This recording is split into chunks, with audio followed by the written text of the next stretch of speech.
Hey guys, how's it going? Just really quickly before we get into the video, I just wanted to actually formally introduce myself. My name's Dave Gray. I'm kind of really starting my channel here just to kind of, help you guys out with any questions that you have, swing tips, things like that. Eventually, once I get rolling here, I'm gonna be getting a lot more videos on there, tutorials on driving, posture, chipping, pretty much you name it. And as always, if there's anything you guys want to see, definitely let me know down in the comments below. And today is one, we're going to be looking at posture. Posture, it's going to have probably, about my opinion, 80% of what happens to the ball during the swing. If you have bad posture, you can get a really bad path going out to in, into out. 9 times out of 10, what happens is hands go out towards the ball, and then we have to jam up, and that's when we really get that big power slice, power fade, if you want to call it.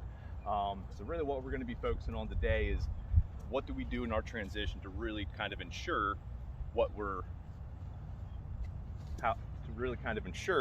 how we're getting a straight shot, how we're making that consistent ball contact. So first thing, like I said, we're going to focus on our posture. So with posture, we want to be balanced. We want to find our center of balance. We don't want to have it too far back on the heels, too far out on the toes. It's kind of what I like to do. And one of my videos, you see me, I work with a foam roller. What that foam roller is going to do when you stand on it, it really forces you to find your center of balance in your swing. So once I'm able to find the center of balance, again, I'm not too far back on my heels, I'm not reaching out, I'm not standing straight up out on my toes. I have that nice, easy posture, kind of right inside the balls of my feet. So really, if I were to draw a line, it would go from here, straight up through the hip joint, and up here. So I want to have that good, decent amount of balance. Again, it's not too far out. I feel nice and comfortable over the ball. And really, here, when I take it back, again, I'm taking it back more in a one piece. I'm not getting my arms too far behind. I'm not getting my arms way out. So what I want to focus on is really getting everything turned together and then coming up. I don't want my hands going back behind me, because that's going to force me to dip down, and that's going to throw off my balance to where if I dip down, my hands are going to come out, and I'm going to be hitting the ball from an out to in type swing. So when we take it back, this is what I'm going to work on with the transition. When we're back up here, a lot of people, they think, okay, I really need to go at the ball from here. So what do? They throw their shoulders and their hands out to the ball. So yeah, you might get a little bit extra power, but your consistency is going to be way, way off. You're going to chunk it, you're going to go straight left, you can go straight right. You really have to rely on the timing of everything, what your hands are doing. Yeah, you might hit a good shot every now and then, but is it going to be consistent? No, unfortunately not. So what I like to see is when we take the club back, instead of these hands going out, I feel like those hands are coming down. We're keeping that handle in, letting that club head go out. So essentially, my forearm is doing this type of rotation down through the ball, right? So that handle comes in as that club head is going to go out. So I'll kind of show you what it looks like when we really get out to in and do that versus what's going to feel like when we keep that handle in and everything else coming out. So this one is going to be way out to in.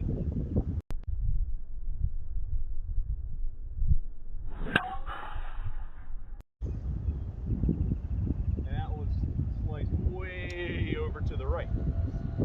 So, again, if I do that in slow-mo, you'll be able to see how far out my shoulders were in relation to my path. I mean, I was way out here. I might have exaggerated a little bit, but for a lot of people, that's the feeling they get. So now, what we're going to focus on is when we come back, those hands are going to stay in. We're bringing that club handle in and letting that club head go out to the ball.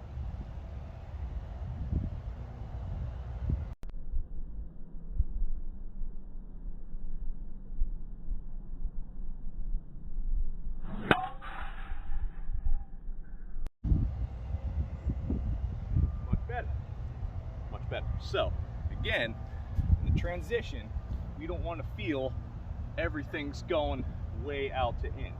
And a good way to do that, a good way to kind of hear audibly, kind of what we hear, you know, you take an alignment stick, right? And you can hear the whoosh, right? You can hear that.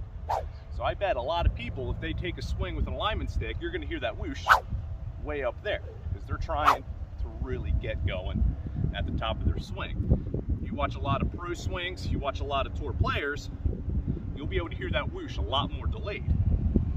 So you can tell the difference. I'm already all but through the ball before I really unleash anything like that. So that's a big difference right there in transition wise. So those hands, shoulders come out way over the top. It's going to throw us off balance. That's going to make us stand up and try to really pinch the ball because we have to. We're going to focus on keeping the hands in and letting the club head go out. Behind the line, kind of what it looks like now. When it gets you a face-on view, it's kind of what it looks like in terms of swaying, not swaying. What do you want to do? So a lot of people, again, when they take it back, everything really comes back with them. Their hip, everything's going out this way, and then when they come back through, same thing. Everything's coming back this way. So what we want to work on here is not swaying. We want to feel this hip right here. We take it back. I'm going to use the ground on my right side to push up. That's going to push that hip back. It's going to get my weight stacked on top of the hip. I can't sway back. So if I can get this stacked on my hip, I get the proper hip depth to allow those hands to come down and in. And then at the transition, I'm going to be pushing this hip back with the left leg, again, to clear that hip there.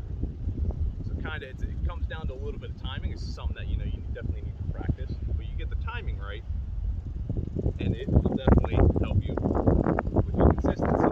Try and hit one here.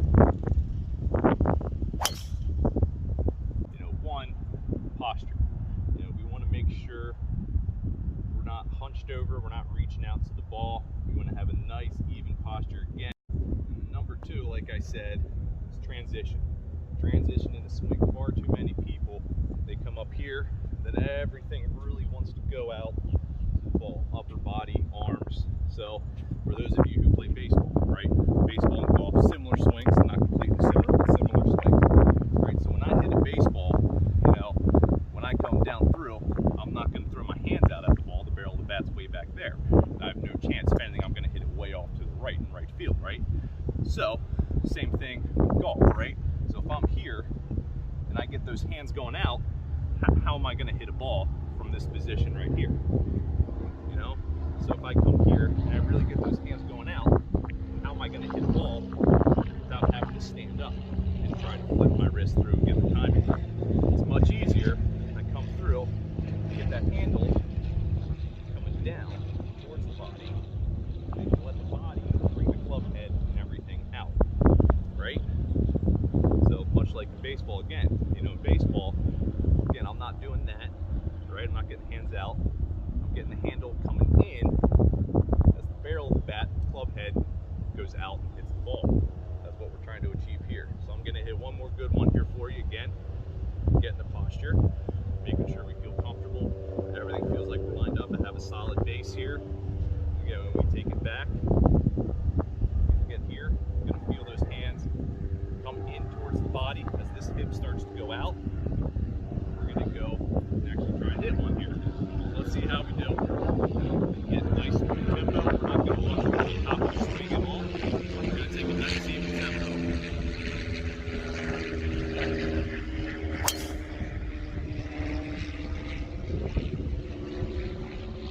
So that's it, guys. Like I said, you know, there's going to be more videos coming. You know, definitely comments, everything, you know, what do you want to see? What do you want me to kind of talk about? What are you struggling with? And I'd be more than happy to kind of come out here, talk to you about it, and definitely get you swinging better, swinging more consistent, and lowering your scores out there. That's my goal here. So like I said, if you guys enjoy this kind of content, make sure to like, comment, subscribe for me. I really appreciate it. Definitely helps me out, especially, you know, I'm just getting started. Kind of really want to get into this and help as many people out as I can. So like I said, thank you guys for coming by. Thank you for watching. There's definitely going to be some more videos coming up. I'm going to be doing a short game lesson, tight lies. You know, how do we chip off tight lies? You know, a lot of people, they tend to struggle with chunking the ball, thinning the ball around the green. So what we're going to do, I'm actually going to show you kind of how I approach it. I'm actually going to show you, once we're able to kind of master that, we'll be able to actually chip balls off of the green itself. So there's really no lie that you can't chip off of. You just have to have the proper mechanics. So stick around for that, guys. Again, I appreciate all of you, and we'll see you next time. Thank you.